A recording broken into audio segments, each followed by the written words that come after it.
تو دوستو، سعودی عرب دنیا کا وہ واحد ملک ہے جس کے حکمران اپنی عیاشی اور فحاشی اور شاہ خرچی کے حوالے سے جانا جاتا ہے۔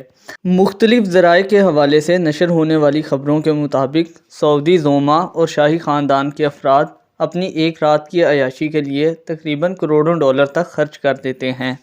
سعودی زعماء ان تمام تر سرگرمیوں کے لیے زیادہ تر بیرون ملک سفر کرتے تھے، جن میں پاکستان، انگلینڈ اور امریکہ لاس ویگس ڈزنی لینڈ سرفہرست ہیں۔ اس کی وجہ یہ تھی کہ سعودی عرب کے قیام سے لے کر شہزادہ محمد بن سلمان کے ولی عہد بننے تک سعودی عرب میں اس طرح کی تمام تر سرگرمیوں پر براہ راست نشر پابندی تھی، اور نہ ہی آپ ان چیزوں کو کھلم کھلا انجام دے سکتے تھے۔ شہزادہ محمد بن سلمان کے ولی عہد بننے کے بعد اس وقت کے امریکی صدر ڈونلڈ ٹرمپ کے داماد کی کمپنی کی جانب سے شہزادہ محمد بن سلمان کو ایک رپورٹ پیش کی گئی، جس رپورٹ کا یہ کہنا تھا کہ کس طرح دنیا ٹورزم انڈسٹری اور انٹرٹینمنٹ انڈسٹری کے ذریعے اربوں ڈالر کما رہی ہے، اور سعودی عرب میں اتنا پوٹینشل ہے کہ وہ بھی اس طرح کھربوں ڈالر کما سکتا ہے۔ اس لیے سعودی عرب کو اپنے رویوں میں کچھ تبدیلی کرنا پڑے گی اور نئے شہر آباد کرنے پڑیں گے، جن کا واحد مقصد صرف اور صرف انٹرٹینمنٹ ہوگا۔ شہزادہ محمد بن سلمان کو یہ پروجیکٹ بہت پسند آیا اور انہوں نے اسے اپنے ویژن 2030 میں شامل کر لیا۔ ویژن 2030 شہزادہ محمد بن سلمان کے مطابق سعودی عرب کی تقدیر بدل دینے والا پروجیکٹ ہے،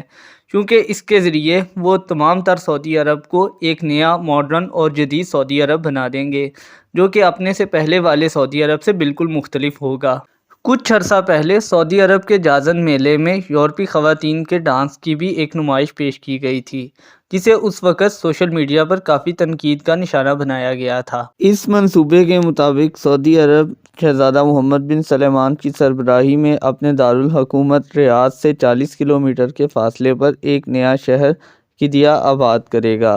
یہ شہر 500 ارب ڈالر کی لاگت سے تعمیر کیا جائے گا اور یہ دنیا کا سب سے بڑا اور مہنگا انٹرٹینمنٹ سٹی ہوگا۔ 500 ارب ڈالر پاکستان کے 10 سال کے بجٹ کے برابر ہے۔ یہ شہر رقبے کے لحاظ سے 26,000 مربع کلومیٹر پر مشتمل ہوگا اور اس کا طرز تعمیر امریکی شہر لاس ویگاس کی طرز کا ہوگا،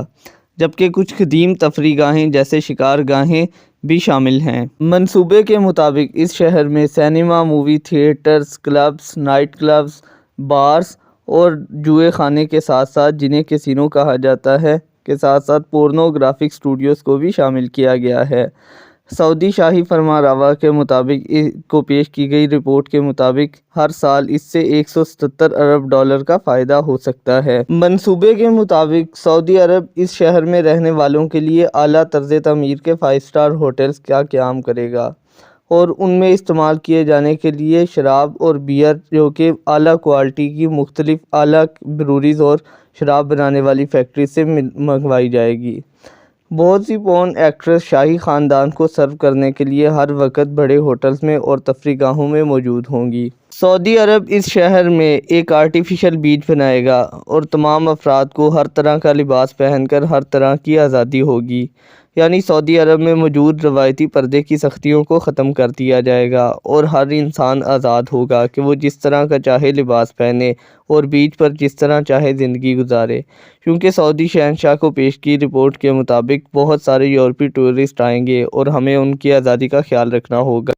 سعودی شہنشاہ شہزادہ محمد بن سلمان کہتے ہیں کہ اس شہر کے قیام سے دنیا کے سامنے سعودی عرب کا ایک روشن فکر اور آزاد چہرہ سامنے آئے گا، اور سعودی عرب کے بارے میں جو غلط تاثر صدیوں سے قائم ہے کہ سعودی عرب ایک جابر اور سخت ریاست ہے، اس میں کمی آئے گی، اور اس شہر کے قیام سے دنیا کو سعودی عرب کے لیے نئی راہیں کھلیں گی اور ہم ایک نئے بزنس وینچرز کا قیام کریں گے، کیونکہ سعودی عرب میں بہت سارے یورپی بزنس مین اور امریکی بزنس مین آتے رہتے ہیں اور وہ پہلے ہی ان تمام چیزوں سے لطف اندوز ہوتے رہتے ہیں۔